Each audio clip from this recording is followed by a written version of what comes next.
వరంగల్ అభివృద్ధికి సీఎం రేవంత్ ఇప్పటి వరకు 6,000 కోట్లకు పైగా నిధులు కేటాయించారన్నారు MP Kadiyam Kavya. Underground drainage కోసం 5,000 కోట్లు కేటాయించారన్నారు. వరంగల్ చుట్టూ ఆర్ఆర్ కూడా వస్తుందన్నారు ఆమె.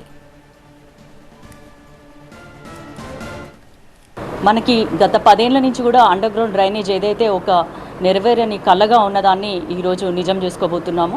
రానున్న రోజులలో వరంగల్ని ఇంకా అనేక విధాలుగా అభివృద్ధి చేసుకోవాలి.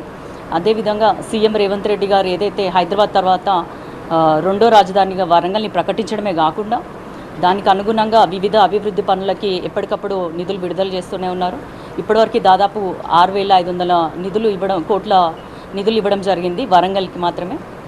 అందులో భాగంగానే మామ్నూర్ ఎయిర్పోర్ట్కి ఏవైతే అడ్డంకులు ఉన్నాయో 10 ఏళ్ల నుంచి కూడా ఆగిపోయింది. అది దాన్ని కూడా అడ్డంకిని తీసేసి మనకి దాదాపు 2,995 కోట్లతోటి ల్యాండ్ ఎక్విజిషన్కి మనీ ఇవ్వడమే కాకుండా 950 ఎకరాలు ఇవ్వడం జరిగింది నేషనల్ ఎయిర్పోర్ట్ అథారిటీ వాళ్ళకి. అదే కాకుండా మొన్న కూడా రీసెంట్గా సెంట్రల్ మినిస్టర్ మన ఏవియేషన్ మినిస్టర్ రామ్మోహన్ నాయుడు గారిని కలిసినప్పుడు సీఎం గారు మన కాకతీయ కళాతోరణం కానీ కాకతీయ హెరిటేజ్ ఉట్టిపడే విధంగా మన వరంగల్ మామ్నూర్ ఎయిర్పోర్ట్ని అభివృద్ధి చేయాలని ఆయన కోరడంతో మంత్రి గారు కూడా ఒప్పుకున్నారు.